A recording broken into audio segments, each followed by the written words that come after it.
할렐루야. 수요정 기도에 오신 여러분들, 비록 온라인 예배지만 오신 여러분들 환영하고 축복합니다. 특별할 때에 더 특별한 은혜를 주시는 주님인 줄 믿습니다. 오늘 이 시간 먼저 찬송으로 하나님께 우리의 마음을 열고 주님 예배하기를 원합니다. 우리 찬송가 304장 우리 함께 힘차게 찬송하겠습니다.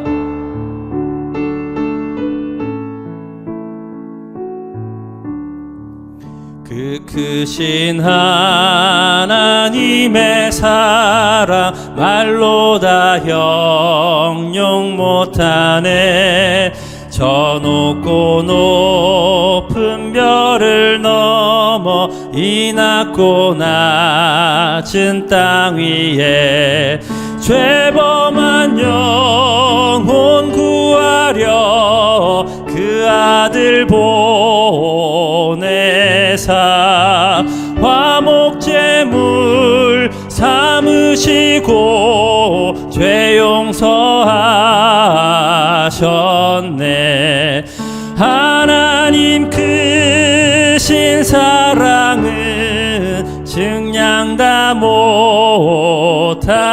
못하네.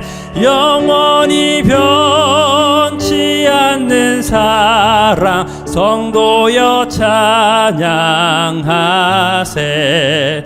괴로운 시절 지나가고 땅 위에 영화 쇠할 때 주 믿지 않던 영혼들은 큰 소리 외쳐 울어도 주 믿는 성도들에게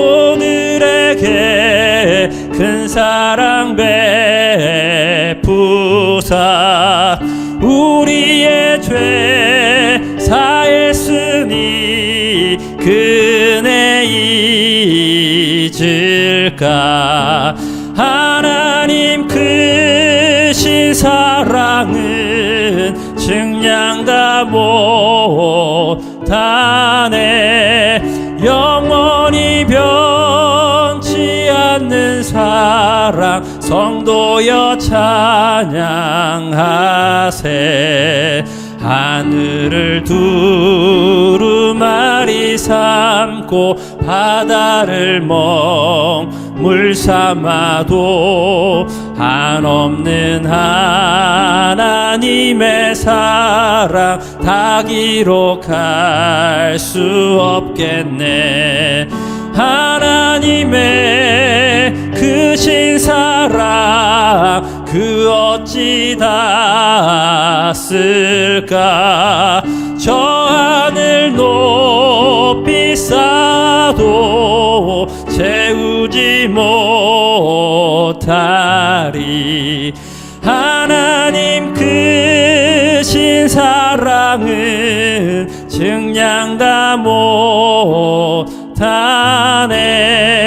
영원히 변치 않는 사랑 성도여 찬양. 하나님 크신 사랑은 하나님 크신 사랑은 증량 다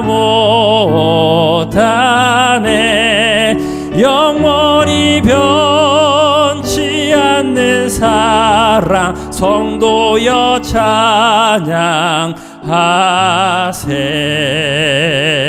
찬양하세. 아멘.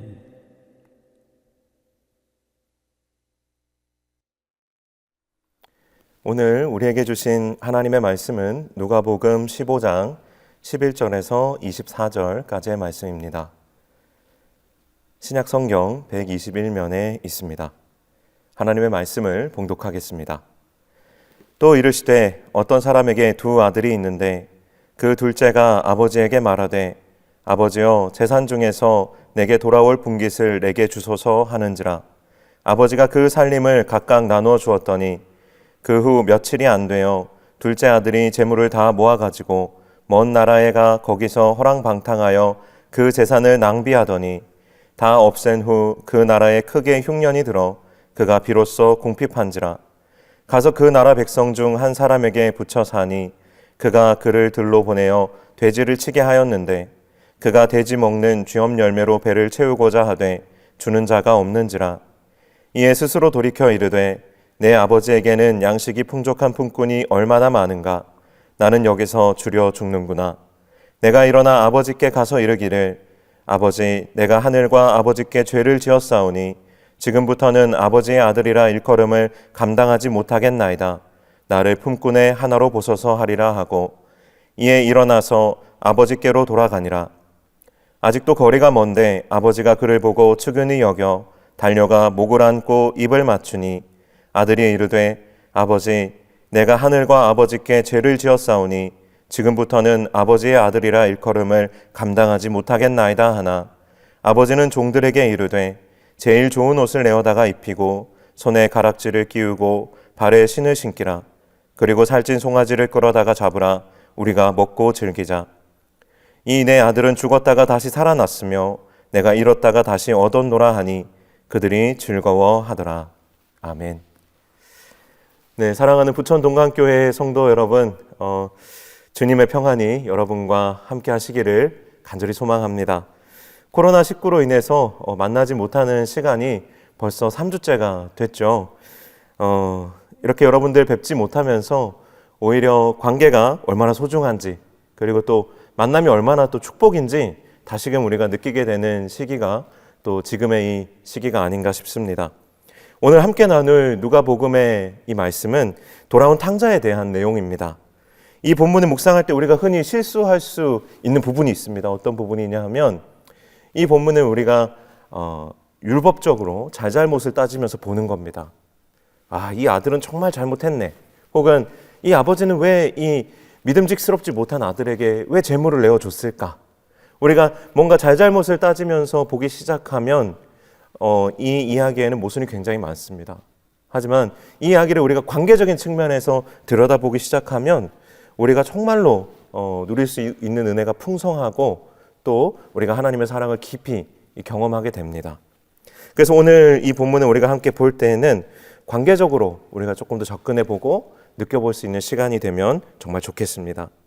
오늘 본문은 시작부터 아주 관계적입니다. 이렇게 시작합니다. 어떤 사람에게 두 아들이 있었는데, 한 아버지에게 두 아들이 있었는데, 오늘 본문 이렇게 시작합니다. 하나는 듬직하고 책임감 있는 맏아들이었고요. 하나는 아직 철이 없고 제멋대로인 둘째 아들이었습니다. 그런데 왠지 저는 이 본문을 묵상하면서 제 마음속에 그 이후의 내용을 아직 읽지도 않았는데 이 본문을 묵상하면서 벌써 마음속에 하나님의 은혜가 느껴지는 거예요. 뭐냐면 이 아버지와 아들들과의 관계 때문이에요. 부모의 마음에는 항상 누가 있죠? 자녀가 있습니다. 아들이 어떤 아들인지와 상관없이 이 아들이 듬직하고 믿을만한 아들인지 아니면 철이 없고 아직 제멋대로인 아들인지 그런 거와 상관없이 이 아버지의 마음에는 늘 이 아들들이 있다는 거예요. 이 대목에서부터 벌써 오늘 이 본문을 통해서 하나님께서 아버지로서 우리에게 주시고자 하는 메시지가 느껴지기 시작하는 거죠. 부모는 늘 마음에 자식을 두고 있는 것처럼 하나님께서는 늘 그분의 마음속에 우리를 두고 계시겠구나. 우리가 코로나19 바이러스 때문에 한자리에 모이지도 못하고 또 우리가 크게 소리를 내어서 예배를 드릴 수도 없지만 흩어져 있는 우리 한 사람 한 사람은 여전히 하나님께서 그 마음에 두시고 계시다는 거예요. 우리가 모여서 예배하지도 못하고 큰 소리로 외치지 못해도 하나님의 마음속엔 여전히 우리가 있다라는 거죠. 왜요? 하나님은 우리의 아버지이시기 때문에 그렇습니다. 그렇다면 우리는 반대로 어떻게 해야 될까요? 자녀된 우리의 마음속에도 늘 아버지 되신 하나님이 있어야 되겠죠. 그래서 오늘 제가 여러분과 함께 나눌 말씀의 제목이 아버지께로 돌아가자입니다. 우리가 벌써 사순절 3번째 주간을 지나고 있습니다. 이 누가복음의 아버지와 아들의 이야기를 통해서 우리의 마음속에 정말 아버지께로 돌아가야 되겠다. 정말 내 마음속에 아버지를 늘 두고 살아야 되겠다.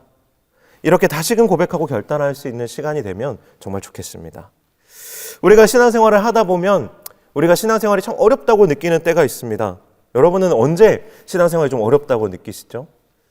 우리가 신앙생활을 하다 보면 우리의 인생에 여러 가지 관계의 갈등이나 또 물질적인 문제나 또 또 그 밖에 또 여러 가지 복잡한 우리의 인생에 있어서 해결되어야 할 이런 문제들 때문에 우리가 시험에 들기도 하고 신앙에 어려움을 겪기도 합니다. 그런데 이 모든 문제들 속에서 만약에 우리가 그 모든 상황 속에 하나님과 친밀하게 동행하고 있다. 그렇다면 어떨까요? 우리가 그 모든 상황을 넉넉히 감당할 수 있겠죠. 하나님의 위로하심을 통해서 또 주시는 능력을 통해서 우리가 그 모든 고난을 이겨낼 수가 있습니다. 그런데 무엇이 가장 어렵습니까? 사실 문제에 부딪혀서 그것과 분투하는 것은 오히려 쉬운 일일지 몰라요. 하지만 우리가 그 모든 상황 속에서 하나님과 친밀하게 동행한다는 것은 오히려 정말 우리의 신앙에 있어서 어려운 부분 중에 하나입니다. 가장 힘든 것이 하나님 아버지와의 친밀함을 날마다 경험하면서 사는 거예요. 우리는 홍해가 갈라지고 죽은 사람이 살아나고 이런 것과 같은 대단한 어떤 기도의 응답이 있을 때 그것을 기적으로 생각하지만 사실은 이렇게 문제가 많은 일상 속에서 오히려 신앙을 잃지 않고 하나님과 신실하게 동행해 나아간다 했을 때 그것이 오히려 홍해가 갈라지는 것보다도 죽은 사람이 살아나는 것보다도 오히려 그것이 더 큰 기적이라는 겁니다. 저는 아버지에게 유산을 미리 받아서 말리 타국에 가서 모든 것을 탕진해버린 둘째 아들을 보면서 한 번도 부럽다고 생각해 본 적이 없어요. 이 아들이 뭐가 부럽겠어요? 그런데 오늘 본문을 관계적으로 좀 묵상을 해봤어요. 이 아들과 아버지의 관계가 어떤가? 그러면서 한 가지 이 둘째 아들, 우리가 흔히 탕자라고 말하는 이 아들 안에서 참 부러운 것 한 가지를 좀 발견하게 됐습니다. 뭐냐면 하나님 아버지와의 깊은 친밀감이에요. 둘째 아들은요, 말리 타국으로 떠나기 전에 아버지에게 이런 부탁을 합니다.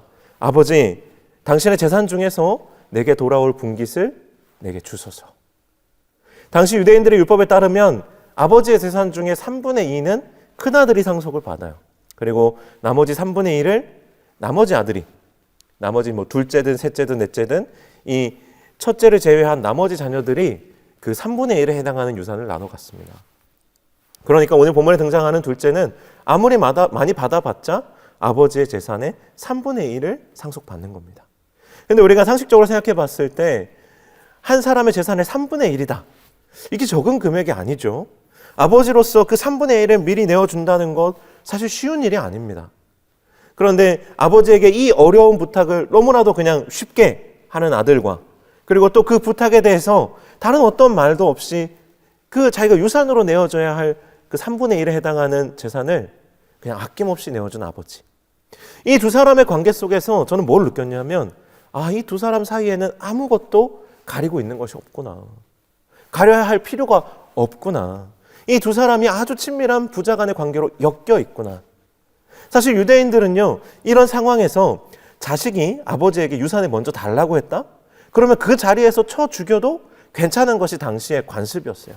그만큼 이것이 아버지에게 부려고 제5계명을 위반하는, 내 부모를 공경하라는 그 율법을 위반하는 아주 악독한 행위였는데 이 두 사람 사이에는 옳고 그름을 뛰어넘는 친밀함이 있었다는 거예요. 우리가 이 사실을 기억할 때에 제 마음속에 부러운 마음이 들더라고요. 이 아들과 아버지가 참 친밀하구나. 자기의 마음속에 있는 것을 정직하게 아뢰일 수 있고 아버지는 그것을 얼마든지 들어줄 수 있는 참 이 두 사람의 관계가 참 부럽다는 생각이 들었습니다. 사랑하는 여러분, 그런데 이 둘째의 인생에서 문제가 발생하기 시작하는 시점은 아버지에게 가서 아버지, 나에게 당신의 재산을 나눠주십시오. 이렇게 자기가 원하는 것을 요구했을 때 발생하기 시작한 것이 아니라 이 아들의 인생에 있어서의 문제는 아버지를 떠남으로부터 시작됐다는 점이 아주 중요합니다. 우리가 관계를 중심으로 친밀함을 중심으로 해서 이 본문을 볼 때에 문제의 시작점은 이 아들이 아버지에게 무엇을 요구했느냐가 아니라 아버지를 떠남에 있다는 것을 우리가 볼 수 있습니다. 오늘 본문 13절에 이렇게 이야기합니다. 그 후 며칠이 안 되어 둘째 아들이 재물을 다 모아가지고 먼 나라에 가서 거기서 허랑방탕하여 그 재산을 낭비하더니. 이 아들의 문제는 아버지를 떠남으로부터 시작되었어요. 거기서 먼 나라로 갔는데 며칠이 되지 않아서 먼 나라로 갔는데 거기에서 허랑방탕하여 재산을 낭비하더니. 짧지만 어떻게 보면 이 구절이 하나님 아버지를 떠난 하나님의 백성들의 삶이 어떠한지를 본질적으로 보여주고 있는 거예요. 아들이 아버지를 떠났죠. 그때 그 아들의 삶이 어떻게 됐죠? 허랑방탕했습니다. 그리고 그 인생을 낭비하기 시작했어요. 허랑방탕하다는 것은요, 언행이 허황되고 착실하지 못할 뿐만 아니라 주색에 빠져 행실이 추저분함을 뜻해요. 아들이 멀리 타국에 가서 어떻게 살았느냐 하면 허황된 말들을 한다는 거예요. 헛된 꿈들을 꾼다는 거죠. 헛된 것을 잡으려고 허우적거리며 산다는 거예요. 그러면서 그것이 잘 되지 않을 때마다 거짓으로 자기를 위로하면서 쾌락에 빠져드는 거예요. 그러니까 허랑방탕하게 사는 것이죠. 그리고 그 삶이 점점 더 낭비라는 단어로 규정되기 시작하는 겁니다. 오늘 본문에 하나님을 떠난 인생에 대해서 딱 두 글자로 이야기해요. 낭비다. 하나님을 떠난 인생은 아무리 좋은 말로 아무리 우리가 꾸며봐도 하나님이 보시기에는 결국 그 인생은 낭비라는 거예요. 둘째 아들이 정말로 망난이라서 멀리 타고까지 가서 허랑방탕하게 살 목적으로 그렇게 아버지를 떠났을까요? 우리가 오늘 이 본문의 행간을 다 이해할 수는 없지만 처음부터 인생을 망쳐버리려고 사는 사람이 없듯이 이 아들도 분명히 뭔가 보여주고 싶은 것이 있었을 거예요. 아버지를 떠나서 내가 아버지 밑에서는 해보지 못했던 여러 가지 경험들을 해보고 싶었을 거예요. 그러나 그 목적이 결코 자기 인생을 망치는 데 있지는 않았을 거예요. 하지만 아무리 이런저런 말들로 우리가 변명을 지어내고 우리의 삶을 치장하고 꾸며내어도 우리가 하나님을 떠나서 살아가는 삶은 결국 성경이 봤을 때, 하나님이 봤을 때 낭비라는 것입니다. 우리도 얼마든지 하나님을 떠나 살아가는 우리의 삶에 대해서 이렇게 저렇게 꾸밀 수 있어요. 저는 이래서 하나님을 믿을 수 없고, 저는 이래서 하나님께 헌신할 수 없고, 저는 이래서 기도에 집중할 수 없고, 저는 이래서 주의를 성수할 수 없고, 여러 가지 우리의 신앙의 이슈들을 가지고 이래서 할 수 없고 저래서 할 수 없고, 우리가 여러 가지 모양으로 우리의 인생을 꾸며서 하나님과 동떨어진 삶을 살아가면서도 제 삶은 이럴 수밖에 없습니다 라고 이야기하는 그런 지점들이 있죠. 그러나 사랑하는 여러분, 우리가 반드시 기억해야 합니다. 아버지를 떠난 아들의 인생이 허랑방탕함과 결국 그 인생이 낭비로 규정되었던 것처럼 우리의 인생도 마찬가지라는 거예요. 하나님을 떠난 인생은 결국 아무리 우리가 그 인생에 의미를 더하고 이유를 붙이려 해도 하나님의 관점에서 봤을 때는 그 인생이 낭비라는 겁니다.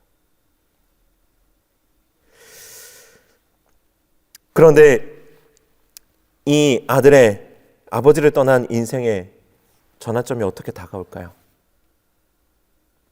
언제 이 아들이 정말 자기 인생이 문제가 있다는 걸 깨닫게 될까요? 그것은 이 아들이 자기의 힘으로는 더 이상 헤쳐나갈 수 없는 인생의 고난이 닥쳤을 때입니다.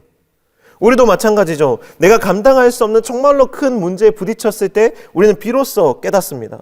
오늘 본문 말씀의 14절, 그 나라에 크게 흉년이 들어 그가 비로소 궁핍한지라. 아버지를 떠나서 낭비하는 인생을 살다 보면 결국 그 결말은 궁핍이라는 거예요. 궁핍해집니다. 궁핍해지면 어때요? 더 이상 시련을 이기지 못합니다. 더 이상 고난을 이기지 못합니다. 시련이 더할수록, 고난이 더할수록 하나님을 떠난 내가 얼마나 궁핍한지, 시련과 고난이 올 때마다 내가 뼈저리게 느끼게 되는 거예요. 내 인생이 너무나도 궁핍하구나. 이때 이 탕자가 어떤 선택을 합니까? 15절 16절 말씀.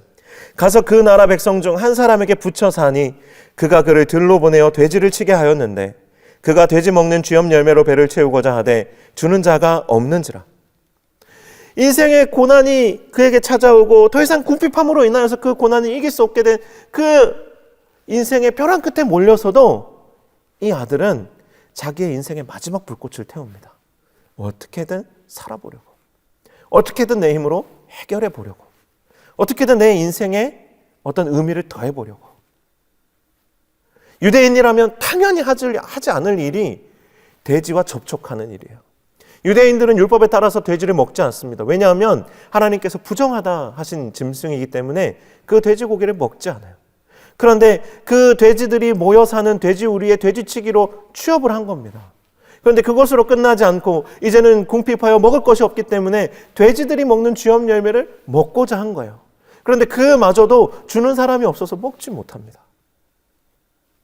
여러분, 우리의 인생은 어떻습니까? 우리의 인생에도 하나님을 떠나 살아가면서 점점 더 공허해지고 점점 더 허전한 우리의 인생을 무엇인가로 채우고 무엇인가 의미를 더하기 위해서 인생의 마지막 불꽃처럼 우리가 피워 올리는 것들이 있지 않습니까? 내 인생이 하찮게 느껴지고 내 인생이 껍데기뿐이라고 느껴지고 내 인생에 회의가 들기 시작하니까 그 후회스러움과 답답함을 견디지 못하고 그것이 얼마나 더러운 일이든지 그것이 얼마나 추잡한 일이든지 내 인생에 어떻게든 가치를 더하고 내 인생을 조금 더 즐겁게 살아보려고 내 몸을 던지고 마음을 던지는 것, 그런 일들이 우리의 삶에 실제로 일어납니다. 예를 들어서 이런 거예요. 평생을 한 가정의 아버지로 자녀들을 위해서, 가족을 위해서 헌신하고 교직에 몸담고 있으면서 제자들을 길러내는 참 보람있고 의미 있는 일을 했어요. 그런데 퇴직할 때가 되어서 이제 자기 인생을 돌아보니 너무나도 공허하고 내가 그동안 뭘 하려고 이렇게 열심히 살았나, 이렇게 헛된 생각들이 들기 시작하면서 불륜에 빠지는 거예요. 평생을 지켜온 가정을 한순간에 던져버리고 그 자기가 공들여 쌓아온 모든 가정의 그 모습들을 한순간에 깨뜨려 버리는 거죠. 세상을 살아가다 보면 우리 주변에 이런 일들이 얼마나 많습니까? 얼마나 우리의 인생의 마지막 불꽃을 내가 피워보겠다고 애쓰고 노력하는 사람들이 얼마나 많습니까? 우리의 인생에서 하나님이 빠지면, 우리의 인생에서 하나님을 예배하는 예배의 삶이 빠져나가면 우리의 인생은 한없이 가벼워지는 거예요.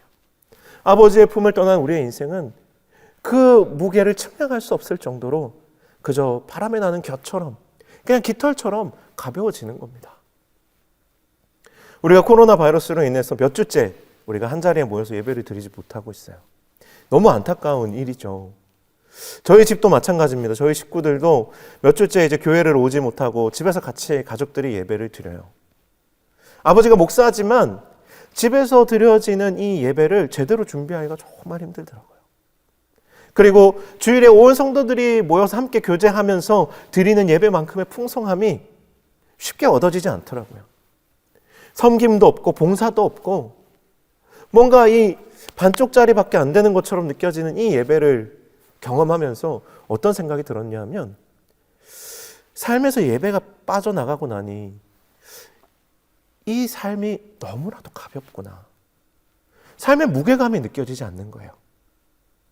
공동체가 함께 모여서 예배하고 서로 섬기고 하나님의 거룩한 성전을 함께 세워가지 못하니까 그것이 없는 우리의 일주일의 삶이라는 것이 너무 가볍게 느껴지는 것이죠. 인생의 무게중심이 없어진 것 같았어요. 아내와 이런 이야기를 하면서 정말 빨리 우리의 예배가 회복되어야 되겠다. 하루빨리 공동체 예배가 회복되어야 되겠다. 이 마음을 가지게 됐어요. 사랑하는 여러분, 각자의 처소에서 드려지는 예배 너무나도 귀합니다. 하지만 섬기는 이들이 이미 있고 그들이 해놓은 예배를 참여하는 것은 어쩌면 굉장히 쉬운 일이에요. 그러나 우리가 온라인으로, 미디어로 예배를 드리면서 이제는 내가 그 하나하나를 디자인하고 내가 그 하나하나를 준비해서 정말 그 삶의 자리에서 가족들이 모여서 함께 예배를 온전히 드릴 수 있도록 하기 위해서는 기존에 그냥 예배당에 오기만 하면 되었던 그런 삶보다 몇 배나, 아니죠, 몇십 배나 몇백 배나 사실은 우리의 마음을 쏟아야 할 수 있는 일이에요. 사랑하는 여러분, 힘들고 어렵지만 우리의 삶의 무게의 중심을 잡기 위해서, 우리의 삶 가운데 하나님과의 친밀함으로 우리가 날마다 돌아가고 돌이키기 위해서 이 우리의 각자의 처소에서 드리는 이 예배는 지금 너무나도 우리에게 있어서 소중한 것입니다. 사랑하는 여러분, 각자의 자리에서 여러분 예배 가운데 승리하시기를 주님의 이름으로 간절히 축원합니다. 오늘 탕자의 인생의 진짜 전환점은 17절에서부터 시작이 됩니다. 17절부터 20절까지의 말씀입니다. 이에 스스로 돌이켜 이르되 내 아버지에게는 양식이 풍족한 품꾼이 얼마나 많은가. 나는 여기서 주려 죽는구나. 내가 일어나 아버지께 가서 이르기를 아버지, 내가 하늘과 아버지께 죄를 지었사오니 지금부터는 아버지의 아들이라 일컬음을 감당하지 못하겠나이다. 나를 품꾼의 하나로 보소서 하리라 하고 이에 일어나 아버지께로 돌아가니라. 오늘 본문은 이렇게 기록합니다. 탕자가 스스로 돌이켰다.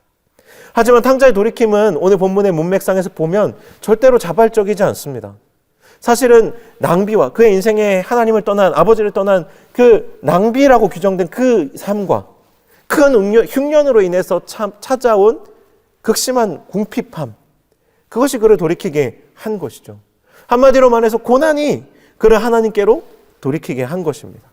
그래서 어쩌면 우리가 함께 모여서 예배하기도 어렵고 각자의 자리에서 신앙을 지키기도 어려운 이 상황 속에서 우리가 맞이한 이 위기 또한 아마 이 탕자의 이야기와 접점이 있죠. 어떤 접점이죠? 고난이 나를 하나님께로 돌이키는 하나의 수단이구나. 하나님의 방법이구나. 하나님의 사인이구나. 우리가 느낄 수 있는 것이죠. 사랑하는 여러분, 우리의 인생에 고난이 더할수록, 우리의 신앙에 위기가 찾아올수록 그것은 하나님의 우리를 부르시는 신호탄인 것입니다. 하나님이 우리를 돌이키기 위해서 우리에게 주신 기회인 것이죠. 사랑하는 여러분, 고난이 하나님의 자녀를 돌아오게 합니다. 고난이 하나님의 자녀를 돌이킨다는 것이에요.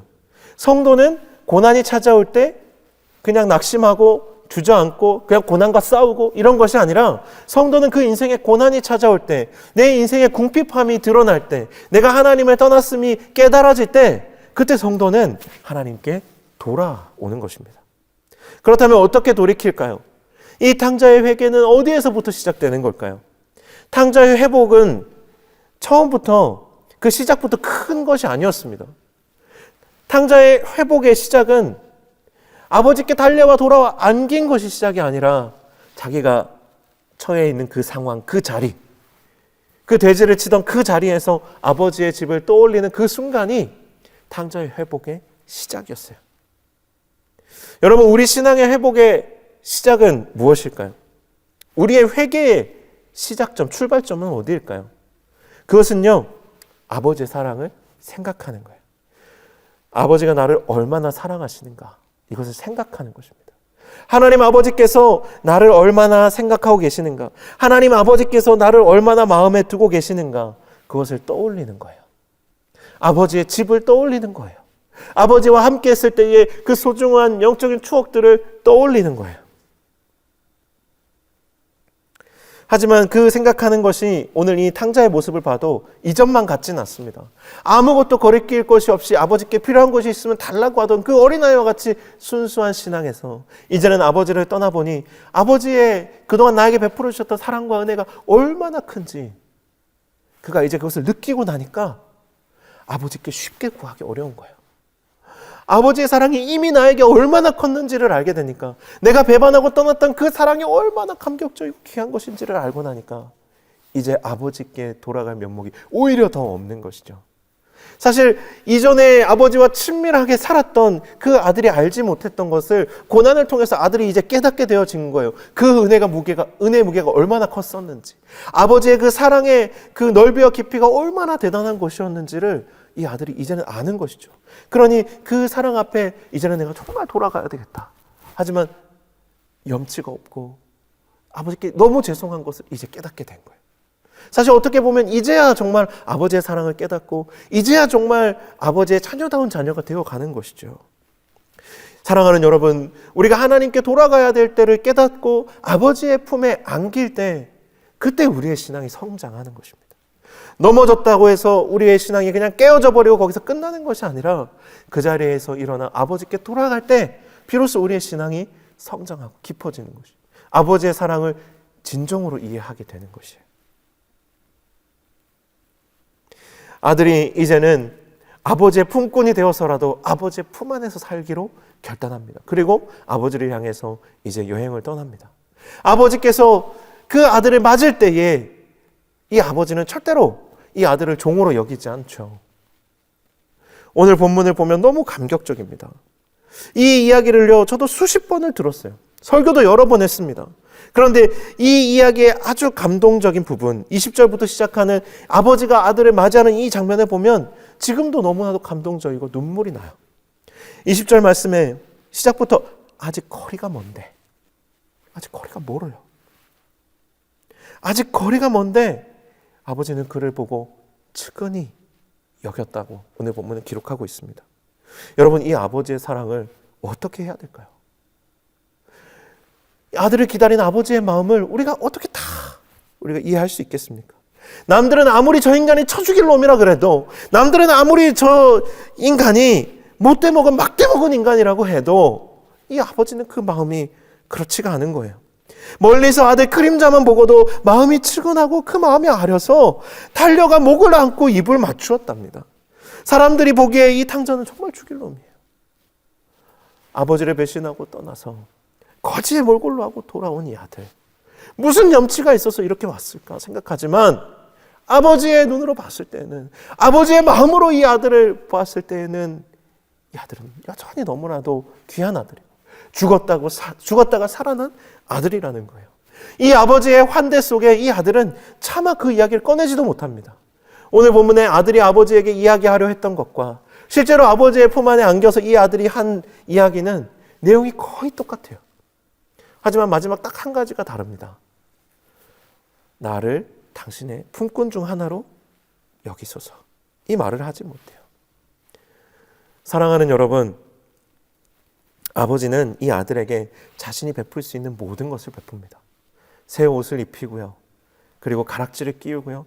신발을 갈아 신깁니다. 그리고 살찐 송아지를 잡아 잔치를 열어 베풉니다. 아들의 인생이 이 아버지의 환대로 인해서 회복이 되었죠. 떠남이 문제였고 돌아옴이 회복이었습니다. 이 아버지에게 우리가 한 가지 기억할 것이 있다면, 이 아버지에게 이 아들은 늘 자신의 사랑하는 아들이었다는 거예요. 아버지에게 그 자신의 유산, 자신의 몫을 요구할 때에도 이 자녀는, 이 둘째는 그 아버지의 사랑하는 아들이었고, 며칠이 안 되어 그 재산을 다 싸들고 멀리 타국으로 떠났을 때도, 아버지를 배반하고 떠났을 때도 이 아들은 여전히 사랑하는 아들이었어요. 몇 년, 수년 동안 돌아오지 않고 소식 하나 없을 때에도 이 아들은 아버지의 아들이었어요. 이 아들이 거지의 몰골로 아주 초라한 행색으로 더럽고 냄새나는 모습으로 아버지 품 안에 돌아왔을 때에도 여전히 그는 아버지의 사랑하는 아들이었어요. 오늘 이 이야기의 핵심은 누가 뭘 잘했고 누가 뭘 잘못했고 이런 것이 아니에요.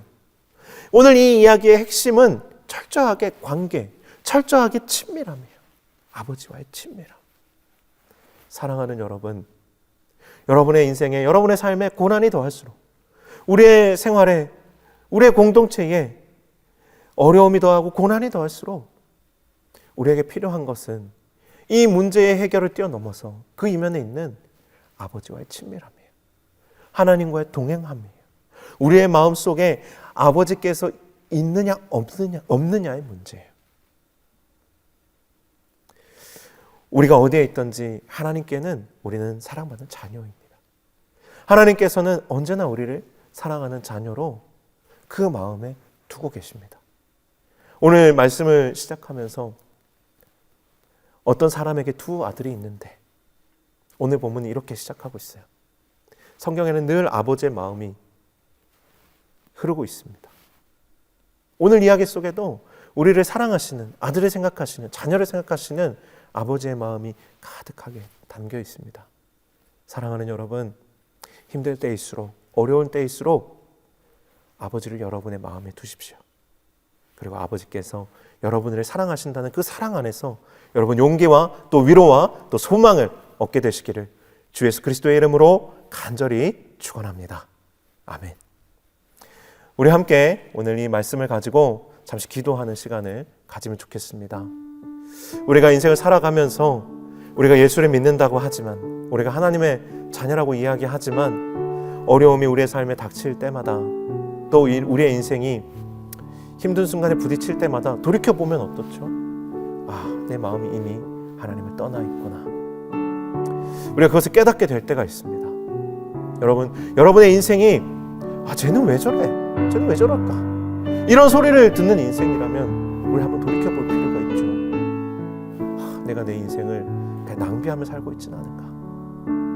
오늘 이 시간 기도할 때에 하나님, 나의 인생이 하나님을 떠나서 그저 낭비하는 인생이 되지 않게 하여 주시옵소서. 하나님, 내 인생에 고난이 닥쳐와서 내 인생에 미천이 드러나고 궁핍함을 깨닫게 될 때에 아버지께 돌아갈 수 있는 용기를 허락하여 주시옵소서. 흩어져 예배하고 있지만 하나님, 이 예배하는 이 자리가 아버지께로 돌아오는 자리가 되게 하여 주시옵소서. 우리 같이 한 마음으로 합심하여서 우리 한번 기도하고 제가 기도하고 마치도록 하겠습니다. 함께 기도하시겠습니다. 하나님 아버지, 우리가 인생을 살아가다 보면 나도 모르게 하나님을 떠나고 주님을 잊어버리고 아버지의 품을 떠나 내 인생의 불꽃을 피워보려고, 내 인생의 의미를 내 스스로 찾아보려고 하나님 버둥거리며 살아갈 때가 얼마나 많은지 모릅니다. 하나님, 내 인생을 낭비하면서 의미 없이 덧없이 여기저기 방황하면서 살아갈 때가 너무나도 많습니다. 아버지의 사랑을 잊어버리고 혹은 알지 못하고 하나님, 내 인생을 그저 소진하고 탕진하면서 헛되이 살아갈 때도 많습니다. 하나님 아버지, 하나님, 내 인생에 어려움이 닥쳐와 하나님, 내 인생에 고달픔이 닥쳐와서 하나님, 내 인생에 후회가 몰려오고 회의가 들고 하나님, 내 인생에 허전하고 공허하며 무게를 잃고 중심 없이 흔들릴 때에 하나님, 오늘 이 말씀을 기억하게 하시고 아버지의 품 안으로 돌아올 수 있는 하나님, 영적인 갈급함을 우리에게 허락하여 주시옵소서. 나에게 허락하여 주시옵소서. 그리하여 참으로 하나님, 주님의 나라가 이 땅 가운데 임하기까지 아버지와 신실하게 동행하면서 하나님, 그 친밀한 가운데 거하며 살아갈 수 있도록 하나님, 오늘도 용기를 더하여 주시고 은혜를 더하여 주시옵소서. 절대로 헛되이 살아가는 아버지, 낭비하는 인생, 결국 궁핍함으로 가는 인생이 아니라 열매 맺는 인생, 30배, 60배, 100배의 결실을 맺어 아버지의 이름을 영화롭게 하고 주님의 기쁨이 되는 인생으로 우리가 살아갈 수 있도록 하나님 도와 주시옵소서. 사랑이 많으신 하나님 아버지, 오늘도 예배 가운데 아버지 하나님의 품 안으로 돌아와 주님의 이름을 부르는 동방의 모든 교우들 위해 하나님의 한량없는 사랑과 은혜로 하나님, 이들 한 사람 한 사람을 용납하여 주시고 안아주시고 위로하여 주시고 격려하여 주시기를 간구합니다. 하나님 아버지, 우리는 연약하여서 날마다 주님과 동행하기를 원하고 아버지의 품 안에 살아가기를 원하지만 돌이켜보면 우리의 인생이 궁핍하고 하나님, 돌이켜보면 우리의 인생이 결국 낭비한 삶이었음을 하나님 고백하지 않을 수가 없습니다. 하나님 아버지, 오늘도 우리를 견인하여 주시고 성령의 은혜로 충만하게 하셔서 하나님, 주님께 돌아와 은혜를 구할 때마다 탕자를 맞이한 아버지처럼 하나님, 우리를 꼭 껴안아 주시는 주님의 위로가 있게 하시고 소망이 있게 하시고 능력이 있게 하셔서 다시 이 땅으로 나아갔을 때에 우리가 흩어져 각자의 처소에서 예배자로 살아가지만 하나님의 자녀로서의 하나님 깊은 친밀감, 그 하나님 안에서의 당당함, 그 하나님 안에서의 자신감을 잃어버리지 않고 살아갈 수 있도록 도와 주시옵소서. 이제는 우리 주 예수 그리스도의 은혜와 아버지 하나님의 놀랍고 크신 사랑과 성령의 교통하심이 이제는 아버지 하나님의 자녀로서 다시금 주님과 동행하며 아버지 하나님의 그 임재 안에 거하며 살아가기를 다시금 소원하고 결단하며 다짐하며 나아가는 동강의 모든 교우들과 또 그들의 가정 위에, 그들의 모든 가족 구성원들 위에 이제로부터 영원토록 함께 하시기를 간절히 축원하옵나이다. 아멘.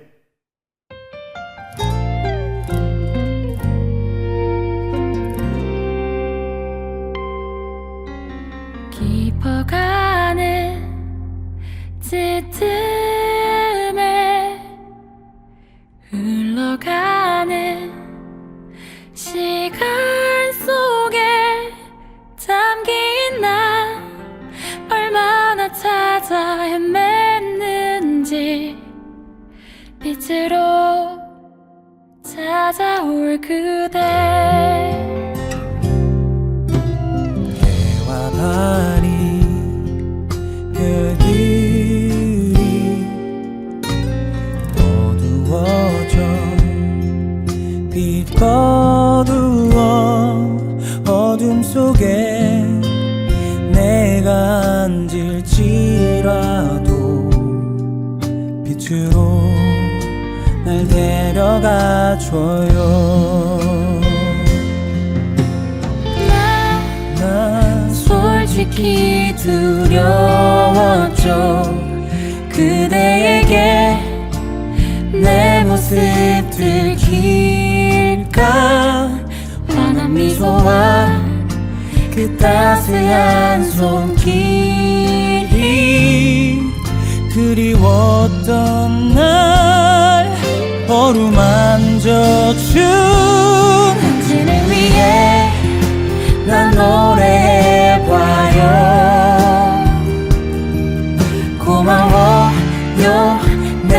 나에게 빛으로 있어준 그대 나의 사랑 되어 나의 노래 나의 삶을 비추죠.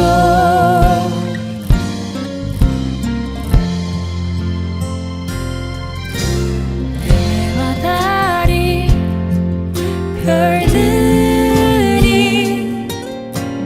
어두워져 빛 거두어 어둠 속에 내가 앉을지라도 빛으로 날 데려가줘요. 난 솔직히 두려웠죠. 그대에게 내 모습 들킬까. 환한 미소와 그 따스한 손길이 그리웠던 날 어루만져준 당신을 위해 난 노래해봐요. 고마워요 내게 빛으로 있어준 그대 나의 사랑 되어 나의 노래 나의 삶을 비추죠. 당신을 위해 난 노래해봐요. 고마워요 내게 빛으로 있어준 그대 나의 사랑 되어 나의